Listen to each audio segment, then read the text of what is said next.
छात्रों, आप सबको मेरा नमस्कार। मैं रामकृष्ण हूँ। रामकृष्ण यूट्यूब चैनल में आप सबका स्वागत है। आज हम एक कहानी का परिचय पाएंगे। कहानी का नाम है पर्दा। पर्दा ಅಂದರೆ ಸ್ಕ್ರೀನ್, ನಾವು ಡೋರಿಗೆ ಅಥವಾ ಕಿಟಕಿಗೆಲ್ಲ ಹಾಕ್ತೀವಲ್ಲ, ಸ್ಕ್ರೀನ್ ಅಥವಾ कर्टन ಅಂತ ಹೇಳ್ತೀವಿ। पर्दा कहानी का नाम है और इसके लेखक है यशपाल जी। पहले लेखक का परिचय देखेंगे। प्रेमचंद युग के बाद के कथाकारों में इनका नाम लिया जाता है। प्रेमचंद युग 1936 में अंत होता है, तो उनके बाद हम इनको देख सकते हैं और इनकी रचनाओं को हम देख सकते हैं। यशपाल का जन्म 3 दिसंबर 1903 में फिरोजपुर छावनी के एक खत्री परिवार में इनका जन्म हुआ। इनके पिता हीरालाल थे और माता प्रेमा देवी थी। पंजाब के क्रांतिकारी नेता लाला लाजपत राय से उनका संपर्क हुआ तो वे बड़े होकर स्वाधीनता आंदोलन से भी भिड़े। पंजाबिನ ಕ್ರಾಂತಿಕಾರಿ ಹೋರಾಟಗಾರರು ಲಾಲಾ ಲಜಪತ್ ರಾಯ್ ಬಗ್ಗೆ ನೀವು ಕೇಳಿದ್ದೀರಾ। ಆ ಕ್ರಾಂತಿಕಾರಿ ಹೋರಾಟಗಾರ ಪರಿಚಯ ಆಗಿದ್ದಾಗಿ ಮುಂದೆ ಇವರು ದೊಡ್ಡವರಾದ ಮೇಲೆ ಸ್ವಾತಂತ್ರ್ಯ ಸಂಗ್ರಾಮದಲ್ಲಿ ಪಾಲ್ಗೊಳ್ತಾರೆ। ಭಗತ್ ಸಿಂಹ से ಯಶಪಾಲ್ की घनिष्ठता थी। ಭಗತ್ ಸಿಂಗ್ ಬಗ್ಗೆ ನಾವೆಲ್ಲ ಕೇಳಿದ್ದೀವಿ, ಅವರೊಂದಿಗೆ ಉತ್ತಮ ಸ್ನೇಹ ಇವರಿಗೆ ಇತ್ತು। उन्होंने लाहौर के नेशनल कॉलेज से बीए किया तथा नाटककार उदय शंकर से उन्हें लेखन की प्रेरणा मिली। लिखने के लिए प्रेरणा उदय शंकर से मिली है। वे एक निर्भीक वक्ता, स्पष्टवादी और राष्ट्रवादी लेखक थे। वक्ता थे, ಒಳ್ಳೆ ಸ್ಪೀಕರ್ ಆಗಿದ್ರು, ಚೆನ್ನಾಗಿ ಮಾತಾಡ್ತಾ ಇದ್ರು, ಹಾಗೆ ಅವರು अच्छे राष्ट्रवादी लेखक भी थे। अंग्रेज़ों के विरुद्ध आंदोलन करते हुए अनेक बार जेल गए थे। ಅಂದರೆ ನೇರ ನುಡಿಯವರಾಗಿರೋದ್ರಿಂದಾಗಿ ಬಹಳ ಸಲ ಇವರು ಜೈಲಿಗೂ ಹೋಗಬೇಕಾಯಿತು। यशपाल प्रगतिवादी विचारधारे से प्रभावित होकर लिखने वाले महत्वपूर्ण कहानीकार है। ಪ್ರಗತಿವಾದಿ ವಿಚಾರಧಾರೆಯಿಂದಾಗಿ ಹೆಚ್ಚು ಇವರು ಪ್ರಸಿದ್ಧಿಯನ್ನು ಪಡೆದಿದ್ದಾರೆ। अब हम देखेंगे कहानी का सार। कहानी का नाम है पर्दा, लेखक का नाम है यशपाल। कथा सार देखेंगे। पर्दा मध्यम वर्गीय समाज की विडंबनाओं की कहानी है। ಮಧ್ಯवर्गीय, उसमें भी ನಿಮ್ನ ಮಧ್ಯವರ್ಗೀಯ ಅಂದರೆ ಲೋವರ್ ಮಿಡಲ್ ಕ್ಲಾಸ್ ಫ್ಯಾಮಿಲಿಗಳಲ್ಲಿ ಎಷ್ಟೆಲ್ಲ ಸಮಸ್ಯೆಗಳಿರುತ್ತೆ, ಅಂದರೆ ಏನೆಲ್ಲ ಅಂದರೆ ಸಮಾಜದಲ್ಲಿ ಎಲ್ಲರಂತೆ ಬದುಕೋದಕ್ಕೂ ಆಗೋದಿಲ್ಲ, ಮತ್ತು ತಮ್ಮ ಕಷ್ಟವನ್ನು ಹೇಳ್ಕೊಳ್ಳೋದಕ್ಕೂ ಆಗೋದಿಲ್ಲ। ಅಂತಹ ಪರಿಸ್ಥಿತಿಯಲ್ಲಿ ಈಗ ಹಲವಾರು ಫ್ಯಾಮಿಲಿಗಳು, ಕುಟುಂಬಗಳಿದೆ। ಅಂತಹ ಪರಿಸ್ಥಿತಿಯನ್ನು ಇಲ್ಲಿ ನಮ್ಮ ಕಣ್ಣ ಮುಂದೆ ತರೋ ಪ್ರಯತ್ನ ಮಾಡಿದ್ದಾರೆ ಯಶಪಾಲ್ ಜಿ। इसमें लेखक ने निम्न मध्यवर्गीय जीवन की आर्थिक कठिनाइयों का चित्रण कर इस वर्ग के प्रति अपनी सहानुभूति प्रकट की है। निम्न मध्य वर्ग में आर्थिक कठिनाइयाँ ज़्यादा होती है, ಅಂದರೆ ಹಣಕಾಸಿನ ತೊಂದರೆ ತುಂಬ ಇರುತ್ತೆ। ಅದನ್ನು ನಮ್ಮ ಕಣ್ಣು ಮುಂದೆ ತಂದು हमें उन पर सहानुभूति जागृत हो जाती है। इस कहानी के चरित्र चित्रण की यह विशेषता है कि लेखक ने पात्रों के बाहरी व्यक्तित्व और स्वभाव के साथ साथ अंतरंग चित्र को भी बड़ी सजीवता से अंकित किया है। यहाँ पात्र का बाहरी परिचय के साथ साथ पात्र के मन में क्या चल रहा है ये भी हमें इनके वर्णन में पता चलता है। मनुष्य मन की खोखली कल्पनाओं का पर्दाफाश करने वाली यह कहानी है। हम कुछ कल्पना खोखला है ಅಂದರೆ ಕಿಸಮ ಖಾಲಿ ಏನೂ ಇರೋದಿಲ್ಲ, ಅಂದರೆ ಆಡಂಬರಕ್ಕೆ ಕೆಲವು ತೋರಿಸೋದಕ್ಕೋಸ್ಕರವಾಗಿ ನಾವು ಮಾಡ್ಕೊಂಡಿರ್ತೀವಿ ನೋಡಿ, ಅದನ್ನು ಬಿಡಬೇಕು, ಬಿಟ್ಟ ಮಾತ್ರ ನಾವು ಸರಿಯಾದ ಜೀವನವನ್ನು ಸಾಗಿಸೋದಕ್ಕೆ ಸಾಧ್ಯ ಅನ್ನೋದನ್ನು ಈ ಕಥೆಯ ಮುಖಾಂತರ ಹೇಳ್ತಾರೆ। ಅಂದರೆ ನಮ್ಮ ಹತ್ರ ಇಲ್ಲ ಅಂದರೂ ಇದೆ ಅಂತ ತೋರಿಸ್ಕೊಳ್ಳೋಕೆ ಪ್ರಯತ್ನ ಪಡ್ತೀವಿ ನೋಡಿ, ಅದು ನಾವು ಮೊದಲು ಬಿಡಬೇಕಾದ್ದು, ಆಗ ನಮಗೆ ನೆಮ್ಮದಿ ಅನ್ನೋದು ಸಿಗುತ್ತೆ। ಇಲ್ಲದೇ ಇರೋದನ್ನು ಇದೆ ಅಂತ ನೀವು ತೋರಿಸೋದಕ್ಕೆ ಪ್ರಯತ್ನ ಪಟ್ಟಷ್ಟು ನಿಮಗೆ ಜೀವನದಲ್ಲಿ ಹೆಚ್ಚು ಹೆಚ್ಚು ನೋವು ಸಿಗ್ಬೋದು ಅಥವಾ ಸಮಸ್ಯೆಗಳು ಎದುರಾಗಬಹುದು। यहाँ ऐसी ही एक घटना होती है। हम देखेंगे इसमें क्या होती है, कहानी क्या है। इस कहानी का नाम है चौधरी पीर बख्श।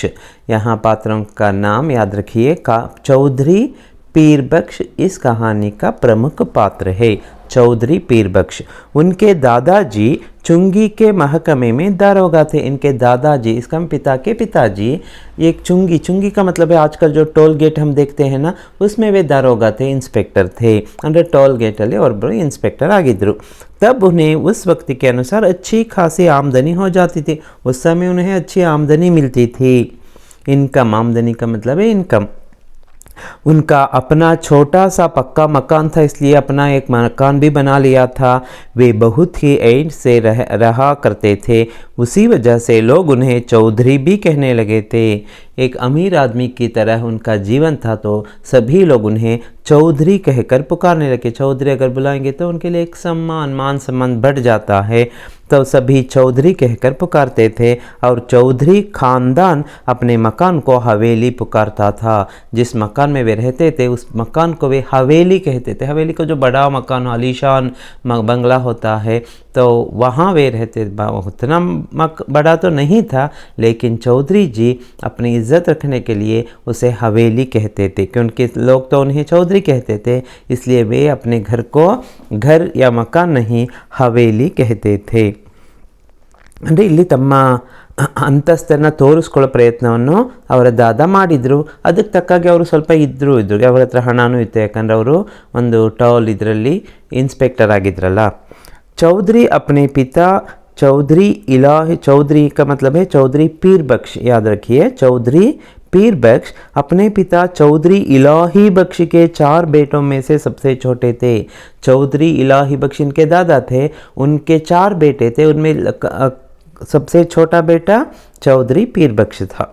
उन्हें अपने बड़े ख़ानदान से विरासत में कुल की मर्यादा, हवेली की ठसक और बड़े अरमान मिले थे।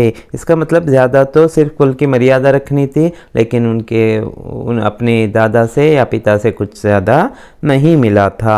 अब उनके लिए वही पुराने रखना बहुत ही मुश्किल हो गया था। उस नाम को बरकरार रखना उनके लिए मुश्किल, ಅಂದರೆ ಹೆಸರನ್ನ ಹಾಗೆ ಉಳಿಸ್ಕೋಬೇಕಲ್ಲ. ಅಂದರೆ ಚೌಧರಿ ಮನೆತನ ಹೇಗಿದ್ದರು, ಎಷ್ಟೊಂದು ಇದು ಗರ್ವದಲ್ಲಿ ಯಾವ ರೀತಿ ಅವರ ಜೀವನ ಶೈಲಿ ಇತ್ತು, ಅದನ್ನೇ ಉಳಿಸ್ಕೊಂಡು ಹೋಗಬೇಕಲ್ಲ. ಈಗ ಅವರಿಗೆ ಸ್ವಲ್ಪ ಕಷ್ಟ ಆಗ್ತಾ ಇದೆ. गरीबी भी दिन ब दिन बढ़ती जा रही थी इनकी गरीबी, ಮನೆಯಲ್ಲಿ ಬಡತನ ಹೆಚ್ಚಾಗ್ತಾ ಇದೆ.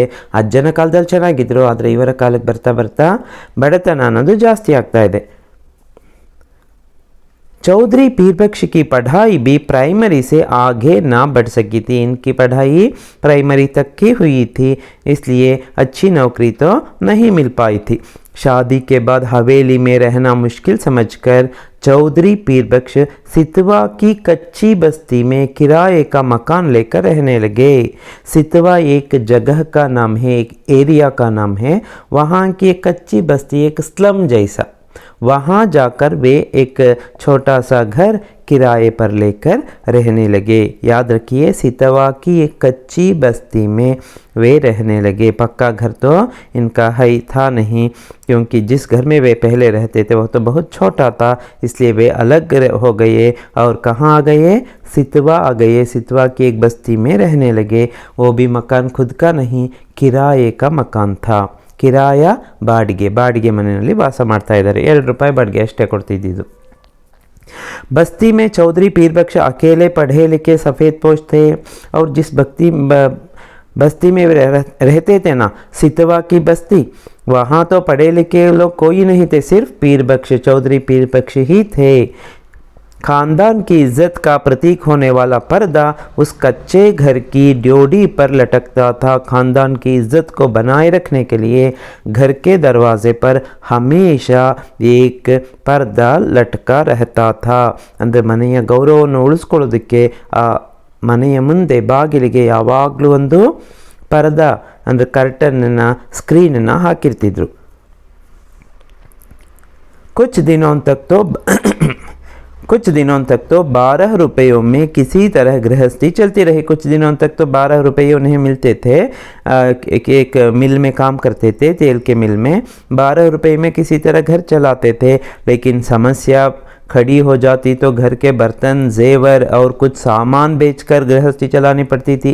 कभी कभी समस्या आ जाती थी, ज़्यादा खर्च करना पड़ता था. तब क्या करते थे, घर में जो बर्तन थे उसे बेचते, या जेवर बेचते, या गिरवी रखते, इस या कुछ सामान बेचकर अपना घर चलाते थे. जच्चा बच्चा की तकलीफ़ में उन्हें मजबूर होकर बाबर अली खान नाम के एक पंजाबी खान से 2 आना रुपये महीने पर 4 रुपये कर्ज लेना पड़ा. एक अपने बीवी के जो प्रसव के समय में उन्होंने क्या किया, बबर अली खान नामक एक व्यक्ति था, वो पंजाबी खान नाम से जाना जाता था। बबर अली खान नाम के एक पंजाबी खान से वे पैसे उधार लाए, 2 आना रुपये महीना ಬ್ಯಾಜ್ ದೇಕರ್ ಅಂದರೆ ಬಡ್ಡಿಗೆ ಹಣ ಕೊಡ್ತಾ ಇದ್ದ. ಹಣವನ್ನು ಈಗ ಇವ್ರ ಹತ್ರ ಹಣ ಇರಲಿಲ್ಲ, ಅದಕ್ಕೋಸ್ಕರವಾಗಿ 4 ರೂಪಾಯಿನ ತಂದಿದ್ದಾರೆ. ಅಂದರೆ ರೂಪಾಯಿಗೆ 2 ಆಣೆ ಥರ ಒಟ್ಟು 8 ಆಣೆ ಅವರು ವಾಪಸ್ ಕೊಡಬೇಕಾಗಿದೆ. 1 रुपया महीने के किस्त के रूप में निश्चित हो गया था, किंतु खर्च इतना बढ़ गया था कि चौधरी के लिए यहाँ 1 रुपये देना भी अब उनके बस की बात नहीं थी। अब उन्हें 1 रुपया हर महीना देना पड़ता था, लेकिन अब उनके पास 1 रुपया देने के लिए भी पैसा नहीं था। इसलिए वे कई बार बबर अली खान से मुँह छुपा लिया करते थे। वे उससे बचकर जाते थे, क्योंकि 1 रुपया देना भी उनके लिए मुश्किल हो गया था। अंत में रुपया ना मिलने पर खान बहुत ही गुस्सा हो उठा। बबर अली खान को अब गुस्सा आ गया, क्योंकि अभी 1 रुपया देना बाकी है, लेकिन यहाँ चौधरी पीर बख्श घर में नहीं मिल रहा है, तो वो देने के लिए उसके पास भी नहीं आया है। बहुत गुस्सा होकर वह क्या करता है, एक दिन वह चौधरी के द्वार पर आकर खड़ा हुआ। साला ಕೊಟ್ಟವರು ಸಾಲ ವಾಪಸ್ ಕೊಡಲಿಲ್ಲ ಅಂದಾಗ ಸಾಲ ತೊಗೊಂಡವ್ರ ಮನೆ ಮುಂದೆ ಬಂದು ನಿಂತ್ಕೊಳ್ತಾರಲ್ವ, ಹಾಗೆ ಪಂಜಾಬಿ ಖಾನ್ ಏನು ಮಾಡ್ತಾನೆ, ಇವರ ಮನೆ ಮುಂದೆ ಬಂದು ನಿಂತ್ಕೊಳ್ತಾನೆ, ಇವರನ್ನು ಕರೀತಾ ಇದ್ದಾನೆ। उसने चौधरी को पुकारा, उन्हें बहुत सी गालियाँ दी, बहुत बार पुकारता है, चौधरी पीर बख्श बाहर आओ, लेकिन चौधरी पीर बख्श बाहर नहीं आता। अंदर से स्त्रियाँ बोल रही है घर में नहीं है, वे घर में नहीं है, पैसे लाने बाहर गए हैं, लेकिन यह मानने के लिए तैयार नहीं था। ಒಪ್ಪೋದಕ್ಕೆ ಇವನು ರೆಡಿ ಇರಲಿಲ್ಲ। ಬೈತಾ ಸುಮಾರು ಹೊತ್ತು ಅಲ್ಲೇ ನಿಂತ್ಕೊಳ್ತಾನೆ।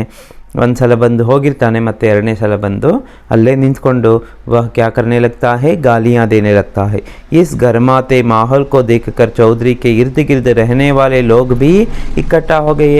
जब इतना शोर मचने लगा तो आसपास जो थे ना, वहाँ वर्कर्स काम करते थे, मोची वाले थे, वे सभी आकर वहाँ खड़े हो गए और क्या हो गया, यहाँ क्या होने वाला है, इसे देखने के लिए वहाँ आ गए। चौधरी पीर बख्श खान के सामने हाथ जोड़कर गिड़गिड़ाने लगा। पहले अंदर था, अब गालियाँ सुनकर बाहर आ गया और चौधरी उसके सामने, पंजाबी खान के सामने हाथ जोड़कर गिड़गिड़ाने लगा, प्रार्थना करने लगा कि मैं अगले महीने ज़रूर दूंगा, लेकिन मानने के लिए यहाँ पंजाबी खान तैयार नहीं था। ನೆಕ್ಸ್ಟ್ ಮಂತ್ ಕೊಡ್ತೀನಿ ಎಲ್ಲ ಹೇಳ್ತಾನೆ, ಆದರೆ ಒಪ್ಪೋದಕ್ಕೆ ಅವನು ರೆಡಿ ಇರೋದೇ ಇಲ್ಲ, ಯಾಕಂದ್ರೆ ಈಗಾಗಲೇ 2-3 ಸಲ ಬಂದು ವಾಪಸ್ ಹೋಗಿದ್ದಾನೆ। उन्होंने अपने पास पैसे बिल्कुल ना होने की बात खान से बार बार कही, पर उसे विश्वास ना हुआ और गुस्से में खान की ड्योढ़ी का पर्दा खींच लिया। उसने कहा मेरे पास, चौधरी पीर बख्श ने कहा मेरे पास पैसा नहीं है, मैं ज़रूर दूंगा, लेकिन पंजाबी खान को विश्वास नहीं हुआ।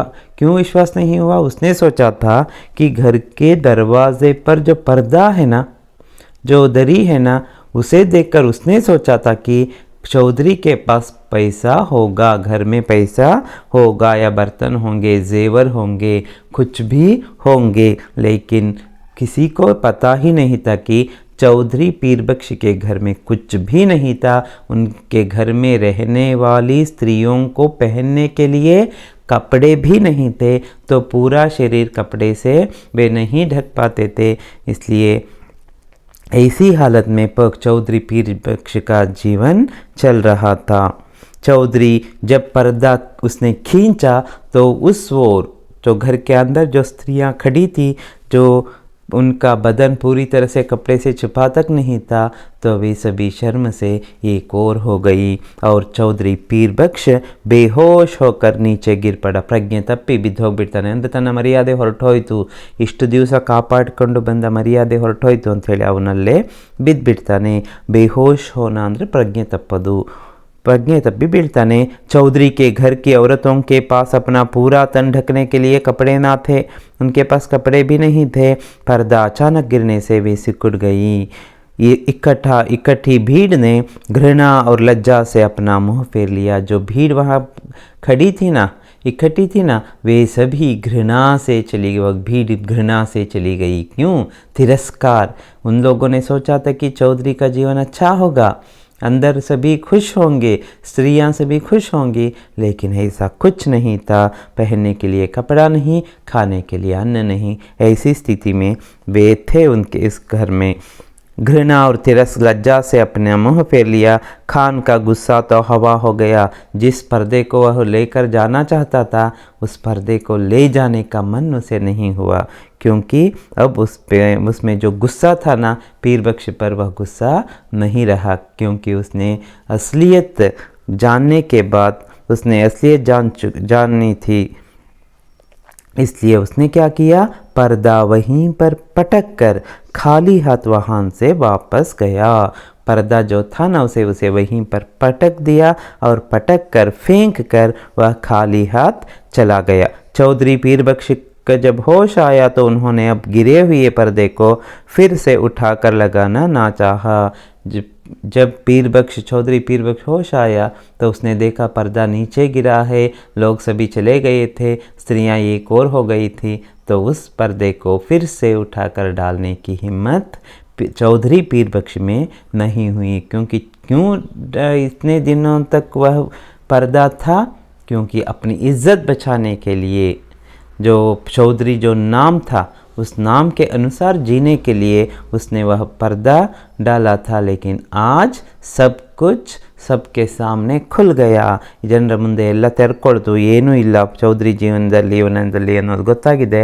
ಗೊತ್ತಾದ ಮೇಲೆ ಮತ್ತೆ ಪರ್ದೆ ಹಾಕ್ಕೊಂಡು ಜನರಿಗೇನು ನಂಬಿಕೆ ಬರೋಕ್ಕೆ ಸಾಧ್ಯನಾ? ಸಾಧ್ಯ ಇಲ್ಲ. ಅದಕ್ಕಾಗಿ ಆ ಪರ್ದಾನ ಮತ್ತೆ ಮೇಲೆ ಹಾಕೋ ಪ್ರಯತ್ನವನ್ನು ಅವನು ಮಾಡೋದಿಲ್ಲ. तो चौधरी पे आवश्यकता ही ना रही, अब पर्दा डालने की, फिर से डालने की आवश्यकता ही ना रही थी। एक और घनघोर धनाभाव। इसमें इस कहानी से हमें क्या पता चलता है? घनघोर धनाभाव, पैसे की कमी है, तंगी है, और दूसरी ओर मर्यादा की रक्षा। और दूसरी ओर क्या है? अपनी मर्यादा की रक्षा करना। इन दोनों कितनी विषम और निर्मम है ना, तो कितनी मुश्किल स्थिति है ना। पैसा नहीं है खाने के लिए, पहनने के लिए कपड़ा नहीं है, तो ऐसी स्थिति के लिए, इसका मतलब है भोजन के लिए वह घर में कुछ भी नहीं, पहनने के लिए कपड़ा नहीं। ऐसी स्थिति में कोई अपनी इज्जत के बारे में सोचकर, जो अपना ख़ानदान है, अपनी हवेली, जो पहले हवेली में रहते थे, तो चौधरी का जो इज़्ज़त था उसके बचाने के लिए वह अभी अगर वह कोशिश करता है तो क्या यह संभव हो पाता है? इस विषम स्थिति का मार्मिक एवं यथार्थ वर्णन करते हुए लेखक ने पाठक के सम्मुख समाज के एक नग्न यथार्थ को प्रस्तुत किया। तो एक यथार्थ है, सच्चाई है। सब कई सारे लोग हमारे देश में आज भी इसी तरह जी रहे हैं, अपनी इज्जत बचाने के लिए, अपना जो मान सम्मान है, हाँ हम तो गरीब नहीं हैं, वे दिखाना नहीं चाहते। अगर हमारी जो स्थिति है उसे बताने में क्या हर्ज है? हम बता सकते हैं ನಮ್ಮ ಕಂಡೀಷನ್ ಏನಿದೆ ಅಂತ ಹೇಳೋದ್ರಲ್ಲಿ ಏನೂ ತಪ್ಪಿಲ್ಲ. ಆದರೆ ಅದನ್ನು ಮರೆಮಾಚಿ ಇಲ್ಲ ನಮ್ಮ ಪರಿಸ್ಥಿತಿ ಚೆನ್ನಾಗಿದೆ ಅಂತ ತೋರಿಸ್ಕೊಳ್ಳೋದಕ್ಕೆ ಪ್ರಯತ್ನ ಪಡ್ತಾರಲ್ಲ, ಅದರಿಂದಾಗಿ ಅವರ ಜೀವನ ಇನ್ನೂ ದಯನೀಯ ಆಗುತ್ತೆ, ಇನ್ನೂ ಕೆಟ್ಟದಾಗುತ್ತೆ. ಸೊ ಅದಕ್ಕೋಸ್ಕರವಾಗಿ ಇಲ್ಲದನ್ನು ಇದೆ ಅಂತ ತೋರಿಸೋ ಪ್ರಯತ್ನವನ್ನು ನಾವು ಮಾಡಬಾರ್ದು. जो सच्चाई है, सच्चाई से हम भाग नहीं सकते। तो इस प्रकार इस कहानी से आपको ये सारी बातें समझ में आई है। तो सुनने के लिए आप सबको धन्यवाद।